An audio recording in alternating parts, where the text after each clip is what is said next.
The fluorescent lights of the highway diner buzzed overhead as Marcus. Webb sat alone in a corner booth, his $1,000 suit jacket draped over the worn vinyl seat beside him. Outside, rain hammered against the windows, turning the parking lot into a mirror of fractured light. He'd pulled off Interstate 40 an hour ago, exhausted from another cross-country flight, another boardroom battle, another day of being Marcus Webb, tech mogul, self-made billionaire, the man whose face graced the cover of Forbes just last month. But here, in this forgotten pocket of Tennessee, he was just another traveler seeking shelter from the storm. He didn't notice her at first, not until the small voice cut through the clatter of dishes and the low murmur of late-night conversations. "Excuse me, sir?" Marcus looked up from his untouched plate of fries, the only thing he'd ordered. Though he wasn't even hungry, to find a woman standing beside his table. She couldn't have been more than 30, with tired eyes that held a kind of weariness that went deeper than physical exhaustion. Her clothes were clean but worn, the kind of worn that comes from being washed too many times, from being all you have. Behind her, partially hidden by her leg, stood a boy of maybe 6 or 7, his face pressed shyly against his mother's thigh. "Can we share your fries, sir?" Her voice cracked slightly, and Marcus saw her swallow hard, saw the flush of embarrassment color her cheeks. "Just a few. My son, he's hungry and She stopped, unable to finish the sentence, unable to speak the words that would admit she couldn't afford to feed her child. The diner felt suddenly too quiet, as if the universe itself had paused to witness this moment of humiliation, this breaking point where pride bends beneath the weight of necessity. Marcus felt something shift inside his chest, something he hadn't felt in years. How long had it been since someone had asked him for something so simple, so human? In his world, people asked for investments, for partnerships, for opportunities worth millions. But fries? Just a few fries to quiet a child's hunger?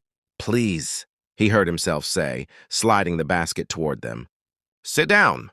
Take all of them." The relief that washed over the woman's face was almost painful to witness.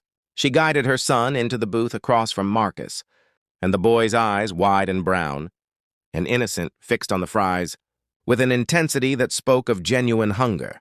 "Go ahead, baby," she whispered to her son, who began eating with the careful deliberation of a child who'd learned not to waste a single bite. "I'm Sarah," the woman said quietly, her hands folded on the table as if she didn't trust herself to reach for the food, even though Marcus could see the hollowness in her cheeks, the hunger she was hiding. "This is Dylan. We're heading to Nashville. My sister lives there.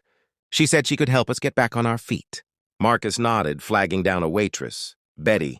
According to her name tag, a woman who looked like she'd been serving coffee in this diner since the Reagan administration. "Betty, could you bring us some burgers?" "3 of them. And some more fries. Actually, bring us whatever's good. We're hungry." "We can't," Sarah started, but Marcus raised a hand. "You're doing me a favor," he said simply. "I hate eating alone." It was a lie, but also a truth. He'd spent the last decade eating alone in 5-star restaurants, in private jets, in corner offices overlooking cities made of glass and steel, and he'd never felt more isolated than in those moments of abundance. As they ate, as Dylan's face slowly transformed from cautious to joyful, as Sarah's shoulders gradually released, their rigid tension, the story spilled out. How her husband had died 2 years ago, an aneurysm that struck without warning, without mercy.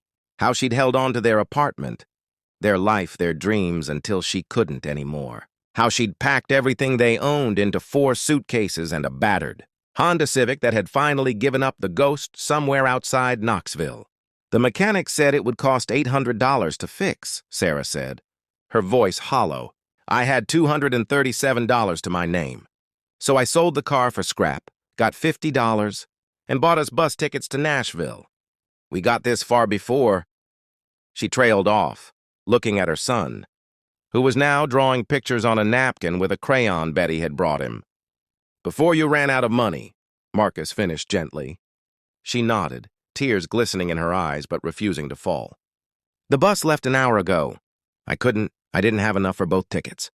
So I bought Dylan's, put him on the bus, and told him I'd catch the next one. But the driver, he saw Dylan crying, and he wouldn't leave without me. Said he'd hold the bus until I figured something out." She laughed. a broken sound. I was trying to figure out how to ask someone for help when Dylan saw your fries. He hasn't eaten since yesterday morning. Marcus felt something ancient and fundamental crack open inside him. 23 years ago, he'd been that hungry kid. Not in a diner in Tennessee, but in a shelter in Detroit, watching his own mother try to stretch a can of soup across 3 days. He'd built an empire since then, had convinced himself that success meant leaving all that behind. That money could fill the holes that poverty had carved into his soul. But sitting across from Sarah and Dylan, he realized he'd been wrong. Success wasn't about forgetting where you came from. It was about remembering and doing something about it. Sarah, he said carefully, pulling out his phone, I need to tell you something. My name is Marcus Webb. He watched her face, waiting for recognition. But there was none. She didn't read Forbes. She didn't attend tech conferences or follow business news. She was too busy surviving. I run a company called Webb Technologies, he continued, and I'd like to help you. Not because I pity you, but because someone should have helped my mother when I was Dylan's age, and no one did. He made a call, then another. Within 20 minutes, he'd arranged for a car to take them to Nashville, had contacted his assistant to set up Sarah with a job interview at one of his company's regional offices, and had transferred enough money to her account to cover first and last month's rent on an apartment. Sarah stared at him, tears now flowing freely. Why, she whispered. Why would you do this for strangers? Marcus looked at Dylan, who had fallen asleep in the booth. His small body finally relaxed, his belly finally full. He thought about the boy he'd been, the man he'd become, and all the people he'd been too busy to see along the way. Because 23 years ago, I asked a man at a bus station if I could have his sandwich. He told me to get lost. Marcus's voice was rough with emotion. I promised myself that if I ever had the chance, I'd be different. I'd be the person I needed back then. As they prepared to leave, Sarah hugged him, her tears soaking into his expensive shirt. You're an angel, she whispered. But Marcus knew better. He wasn't an angel. He was just a man who'd remembered what it felt like to be hungry, to be desperate, to be invisible. And in remembering, he'd found something he'd lost in all his years of success, his humanity. Outside, the rain had stopped. The sky was clearing, revealing stars that had been there all along, hidden behind the storm. Marcus watched the car carry Sarah and Dylan toward their new beginning. And for the first time in years, he felt wealthy in a way that had nothing to do with money. He returned to the diner and found Betty wiping down tables. He left her a tip that would cover her bills for 6 months, then walked into the night, forever changed by a simple question and a basket of fries.